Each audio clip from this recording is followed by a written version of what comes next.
Bonjour et bienvenue à cette merveilleuse dévotion matinale du jeudi. Excellent est le nom de notre Dieu, merveilleux et magnifique est le nom de notre Sauveur. Il est le meilleur, il est le saint, il est celui dont le nom est souverain, il est celui dont le nom est magnifique, merveilleux, glorieux, excellent. Nous bénissons le nom de Jésus-Christ parce qu'au travers de son nom, nous sommes sauvés, nous avons la vie éternelle. Ce matin, donc, je voudrais vous souhaiter la bienvenue à cette merveilleuse dévotion du jeudi. Mon nom c'est Bethem Bled. Bethem, vous pouvez me suivre sur YouTube en cliquant Betsem.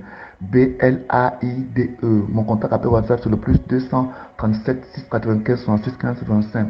Soyez bénis dans le nom puissant de Jésus-Christ de Nazareth. Ici, nous continuons notre étude de Matthieu. Nous voyons clairement dans Matthieu comment, n'est-ce pas, Dieu nous montre que nous sommes des étoiles. Dieu nous montre que, n'est-ce pas, ces envoyés, ces messies, n'est-ce pas, sont des étoiles. Ce ne sont pas tous les hommes qui sont ces étoiles. Vous voyez que les mages sont levés pour suivre l'étoile parce qu'ils ont vu une étoile et la grandeur de cette étoile les a poussés à venir suivre cette étoile et ils sont préparés mûrement pour venir, n'est-ce pas, suivre cette étoile et l'étoile les dirigea à Jérusalem. À Jérusalem, ils demandèrent à Hérode où est ton fils, où est le roi de Juda qui vient de naître. La Bible dit que Hérode fut troublé et il demanda, n'est-ce pas, aux célestes de la loi, aux docteurs de la loi, de lui indiquer, n'est-ce pas, la ville, selon ce qui est écrit dans leur livre de la loi, n'est-ce pas, où l'enfant devait naître et dire à Bethléem. Il revint maintenant vers les mages pour leur demander à quelle date exacte avait-il aperçu, n'est-ce pas, l'étoile. Et quand, selon les informations, la Bible se tait là-dessus, la Bible ne nous dit pas la date à laquelle, n'est-ce pas, les mages avaient vu l'étoile apparaître dans le ciel, mais la Bible dit tout simplement que Hérode secrètement parla à ces gens et leur dit, allez-y maintenant, quand vous finirez de l'adorer, venez me voir et indiquez-moi là où l'enfant est, ainsi moi aussi j'irai l'adorer. Donc il y avait un problème. Oui, l'enfant était né à Bethléem, n'est-ce pas? Hérode le savait déjà. Nous savons que Hérode cherchait à tuer cet enfant. Je ne sais pas, peut-être quand tu es né, on a voulu te tuer par du poison, par du poison, comme moi par exemple, quand je suis né, mes parents me disent que j'ai failli être tué plusieurs fois, mais la grâce de Dieu m'a préservé. Donc, il y a des gens ainsi dont leur rôle est de tuer, n'est-ce pas, des êtres humains qui naissent à cause de leur étoile, à cause de leur mission, à cause de la grâce de Dieu qui est dans leur vie, dans la vie des enfants, parce qu'ils ont plusieurs yeux, ils ont la capacité de voir le monde mystique, le monde occulte, l'avenir d'un être humain. La Bible dit que les mages qui eux étaient sincères, n'est-ce pas, dans leur cœur, bien que la voie par laquelle ils venaient adorer n'était pas celle de Dieu, la Bible nous fait comprendre qu'ils allèrent donc à Bethléem et l'étoile leur apparut et leur indiqua, n'est-ce pas, là où l'enfant était né. La Bible dit donc que là où l'enfant vivait, bien sûr, la Bible dit que elle partit au-dessus de l'endroit où se trouvait le petit enfant et là elle s'arrêta. En revoyant l'étoile, les mages furent remplis de joie. Ils entraient dans la maison. Vous voyez ici clairement que ce n'était plus dans une étable. Parce que nous avons, n'est-ce pas, des images où on voit les mages, n'est-ce pas, venir adorer un enfant, un bébé, n'est-ce pas, couché à mailloter, n'est-ce pas, dans une mangeoire, dans une étable, dans un enclos, en fait. Mais ici, la Bible nous fait comprendre qu'il était déjà dans une maison. Pourquoi? Parce que lorsque Marie va enfanter, quand ils vont arriver à Bethléem, il n'y avait pas de place dans les auberges. Parce que, n'est-ce pas, leur empereur avait ordonné, n'est-ce pas, le recensement.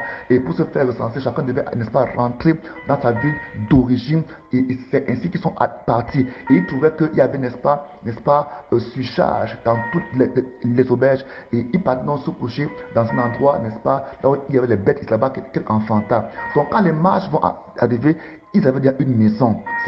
C'est clairement écrit. La Bible dit que ils entraient dans la maison et ils virent l'enfant. La Bible dit qu'ils virent l'enfant. Ce n'était pas le bébé, ce n'était pas le nourrisson. Donc ici, Jésus-Christ avait atteint une phase de croissance où on pourrait l'appeler enfant. Dans d'autres textes, c'est écrit le petit enfant. Il vit l'enfant avec Marie, sa mère, et tombant à genoux, il lui rendit hommage. Puis ils ouvrirent leur coffre et lui offrirent en cadeau de l'or, de l'encens et de la myrrhe. L'or, l'encens et la myrrhe étaient des offrandes qu'on donnait aux dieux, aux divinités. Donc pour montrer que dans leur n'est-ce pas, dans leur loge, n'est-ce pas, dans leur cercle là, ils ont vu l'état de Jésus qui était comparable à une divinité. C'est quoi ils firent, n'est-ce pas, le voyage Parce que en fait, quand il vient faire le voyage, il ne faisait pas le voyage pour simplement venir à adorer. Il venait prendre quelque chose.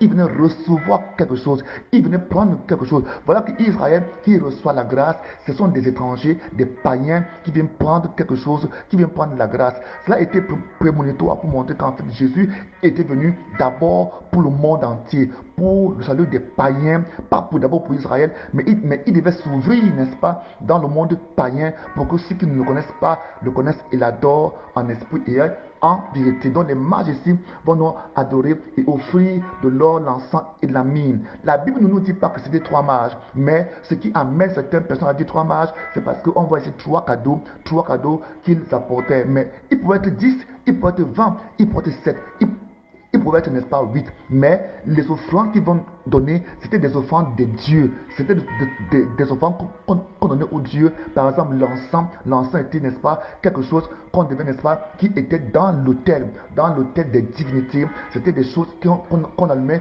pour honorer les divinités. Ainsi que la myrrhe. Vous voyez ici que la myrrhe est ce parfum, n'est-ce pas, que Marie, n'est-ce pas, donna à Jésus avant d'aller avant qu'il aille, n'est-ce pas, à la croix. Vous voyez qu'ici, la Bible nous fait comprendre que, n'est-ce pas, Jésus-Christ, n'est-ce pas, quand il vient, étant tout petit, on lui apporte la myrrhe. On lui apporte la myrrhe, et vers la fin, c'était un parfum qui s'appelait la myrrhe, je crois. La Bible dit aussi qu'ils apportaient de l'or. L'or, n'est-ce pas, sont des signes de symboles à la divinité. Voilà pourquoi vous verrez même dans le temple d'Israël, dans le lieu très saint, le coffre de l'alliance était couvert d'or. Donc l'or était le symbole de la divinité. Donc les 3 offrandes là n'étaient juste que liées, n'est-ce pas, à l'image de ce qu'était, n'est-ce pas, la divinité qu'il vénérait, qu'il venait, n'est-ce pas, élever. Donc Jésus-Christ était considéré par les mages comme une des divinités parmi tant d'autres, tout simplement. Jésus-Christ était considéré par ces mages-là comme l'une des divinités parmi tant d'autres qu'eux, ils connaissent là-bas. C'est quoi? Ils vont l'adorer, ils vont lui rendre hommage. Peut-être même ils avaient été envoyés par leur Dieu. Qui sait? Voilà pourquoi ici, nous devons être sages en tant que chrétiens. Nous devons être sages en tant qu'enfants de Dieu. Pendant que la grâce de Dieu se manifeste à Bethléem, personne n'est au courant. Bien que les spécialistes de la loi ont publié cela à Hérode, ils sont carrément rentrés chez eux, continuer, n'est-ce pas, leur occupation habituelle. Les docteurs de la loi ont continué à enseigner dans les synagogues, n'est-ce pas. Les prêtres ont continué à faire leur travail de prêtre. C'est très important. Je vais m'étendre encore là-dessus. Si